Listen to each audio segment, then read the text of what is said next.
Okay, अब हम discuss करते हैं एन टाइप सेमीकंडक्टर।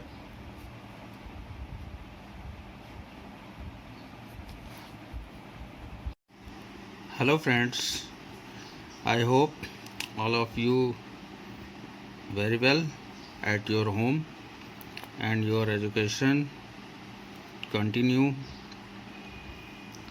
ओके, आज हम लोग डिस्कस करेंगे एन टाइप सेमीकंडक्टर के बारे में। लास्ट टर्न पे हम लोगों ने पी टाइप सेमीकंडक्टर को समझा था। ये आपके सामने जो डायग्राम बना हुआ है ये पी टाइप सेमीकंडक्टर का है। पी टाइप सेमीकंडक्टर का मतलब हुआ कि इसमें कंडक्शन जो होगा वो होल्स के कारण होगा और होल्स पे पॉजिटिव चार्ज होता है, इलेक्ट्रॉन पे नेगेटिव चार्ज होता है। आप देख रहे हैं इसमें इस डायग्राम में यहाँ पे एक होल क्रिएट हुआ है। होल का मतलब वैकेंट प्लेस। यहाँ पे वैकेंट प्लेस है। अब इस वैकेंट प्लेस को फिल करने के लिए, भरने के लिए इस पूरे मटेरियल में से कहीं भी एक इलेक्ट्रॉन जंप करके यहाँ पर आ जाता है। सपोज कर लीजिए कि ये वाला इलेक्ट्रॉन जंप करके यहाँ पर आ गया, तो अब जो वैकेंसी है, खाली स्थान है, वो यहाँ क्रिएट हो जाएगा। तो हम कहेंगे कि होल यहाँ पर आ गया। अब इमेजिन करिए इस वैकेंट स्थान को, इस वैकेंट प्लेस को फिल करने के लिए यहाँ से इलेक्ट्रॉन जंप कर गया, तो अब यहाँ पे आ जाएगा। सिमिलरली पूरे मटेरियल में जो कंडक्शन होगा वो होल्स के कारण होंगे। तो ये पी टाइप सेमीकंडक्टर में इलेक्ट्रॉनिक कंडक्शन था, किस तरीके से होता है। आई होप कि सभी लोगों को समझ में आ गया होगा। डायग्राम देख रहे होंगे आप सभी लोग। इसमें देख रहे होंगे कि जर्मेनियम का एक लैटिस है, जर्मेनियम का एक जालक है। इसके अंदर हमने एक इम्प्योरिटी ऐड की है। मान लेते हैं कि फास्फोरस हमने ऐड किया है। फास्फोरस का एटॉमिक नंबर होता है 15। अगर हम इसको डिस्ट्रीब्यूट करेंगे तो इस तरीके से करेंगे 2 8 5। इसकी लास्ट ऑर्बिट में 5 इलेक्ट्रॉन्स होंगे। इसका मतलब ये हुआ इसकी वैलेंसी 5 होगी। इसका मतलब ये हुआ है कि ये पेंटावैलेंट इम्प्योरिटी है।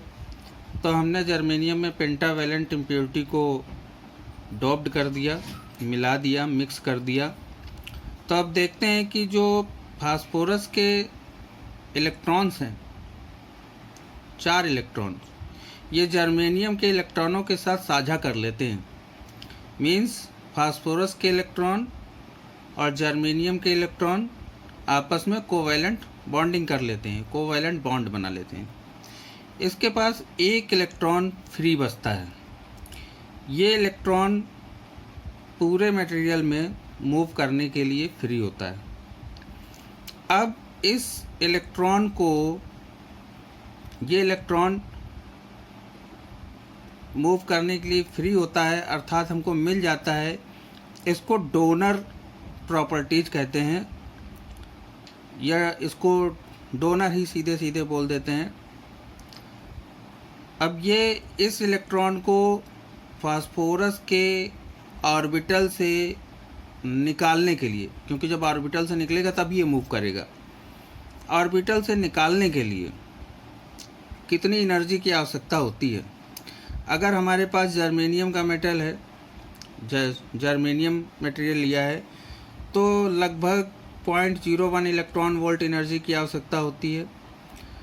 और अगर सिलिकॉन लिया है तो हमें लगभग 0.05 इलेक्ट्रॉन वोल्ट एनर्जी की आवश्यकता होती है। एन टाइप सेमीकंडक्टर में number of free electron depend करेगा कि कितनी मात्रा में इम्प्योरिटी मिलाई है। यानी कि ये जो इलेक्ट्रॉन का नंबर है, नंबर ऑफ इलेक्ट्रॉन्स, यानी कि जिसकी वजह से इसमें कंडक्शन होगा, जिसकी वजह से इसमें करंट फ्लो करेगी, उस इलेक्ट्रॉन का नंबर डिपेंड करता है कि कितनी मात्रा में आपने इम्प्योरिटी मिलाई है। तो जितनी मात्रा में आप इम्प्योरिटी मिलाएंगे उतनी मात्रा में आपको मिलेगा। तो ये देता है इलेक्ट्रॉन, इसने एक इलेक्ट्रॉन दिया है, इसीलिए इसको डोनर बोलते हैं। तो इस प्रकार की इम्प्योरिटी को, जिसमें कि एक इलेक्ट्रॉन हमको फ्री मिलता है, इसको डोनर इम्प्योरिटी बोलते हैं। ठीक है, इसको डोनर इम्प्योरिटी बोलते हैं। और ये नंबर ऑफ इलेक्ट्रॉन डिपेंड करता है कि कितना आपने फास्फोरस मिलाया है, कंसंट्रेशन ऑफ इम्प्योरिटी। ये इम्प्योरिटी की मात्रा पर डिपेंड करता है कि कितना आपने इसमें मिलाया हुआ है, और इसको डोनर इम्प्योरिटी बोलते हैं।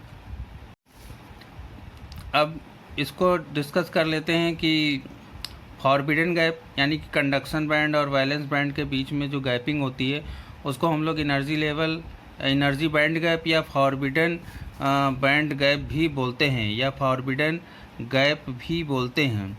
तो वैलेंस बैंड से कंडक्शन बैंड तक जाने में, इलेक्ट्रॉन को जाने में जर्मेनियम के लिए 0.72 इलेक्ट्रॉन वोल्ट की आवश्यकता होती है, और सिलिकॉन के लिए 1.1 इलेक्ट्रॉन वोल्ट की आवश्यकता होती है।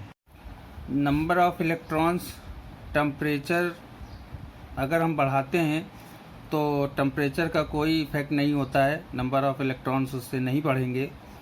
और इसमें जो नंबर ऑफ होल्स होंगे वो ड्यू टू इंट्रिंसिकली क्रिएट होंगे। इसका जो प्योर जर्मेनियम है, जिसकी वजह से होल्स क्रिएट होंगे, और होल्स और इलेक्ट्रॉनों का रिकॉम्बिनेशन नंबर ऑफ होल्स को रिड्यूस करेगा। ये जो फ्री इलेक्ट्रॉन्स हैं होल्स से रिकम्बाइन होंगे तो होल्स क्या होंगे, रिड्यूस होंगे, नंबर ऑफ होल्स क्या होंगे, रिड्यूस हो जाएंगे। आप देख रहे होंगे कि एन टाइप सेमीकंडक्टर में number of electrons number of holes की कंपैरिजन में ज़्यादा होते हैं, और पी टाइप सेमीकंडक्टर के लिए number of holes N type की अपेक्षा ज़्यादा होते हैं। तो जो ज़्यादा होते हैं उनको हम मेजॉरिटी चार्ज कैरियर कहते हैं, और जो कम होते हैं उनको माइनॉरिटी चार्ज कैरियर्स कहते हैं। अगर एन टाइप की हम बात करते हैं तो एन टाइप में मेजॉरिटी चार्ज कैरियर्स इलेक्ट्रॉन को कहेंगे, और पी टाइप सेमीकंडक्टर की बात करेंगे तो मेजॉरिटी चार्ज कैरियर्स होल्स को कहेंगे। ये सारी इसमें बोले जाने वाले वर्ड्स हैं जिनको हम लोग बार बार यूज करेंगे। Minority charge carriers, majority charge carriers, ये सारे यूज होंगे। डोनर, एक्सेप्टर, ये सारी चीज़ें यूज होती हैं पूरी इलेक्ट्रॉनिक्स में। तो ये वर्ड हैं जिनके कहाँ से आते हैं, कैसे आते हैं, जिसके बारे में मैंने आपको डिटेल में एक्सप्लेन किया है। The electron and holes concentration at thermal equilibrium is given by. तापीय साम्यावस्था पे इलेक्ट्रॉन और होल्स का कंसंट्रेशन, यानी कि कितने ज़्यादा हैं, कितनी ज़्यादा संख्या में हैं, कितनी ज़्यादा मात्रा में हैं, वो कैसे दिया जाता है। Number of electron number of holes का गुणा कर देते हैं और बराबर Ni² से इसको हम लिखते हैं। यानी कि Ni² जो है इलेक्ट्रॉन और होल्स का कंसंट्रेशन है थर्मल इक्विलिब्रियम में। ये न्यूमेरिकल में यूज होगा आप लोगों का, आगे डेरिवेशन में भी यूज होगा। ये इम्पोर्टेंट है आपके लिए। ठीक है, ओके, आज के लिए थैंक यू।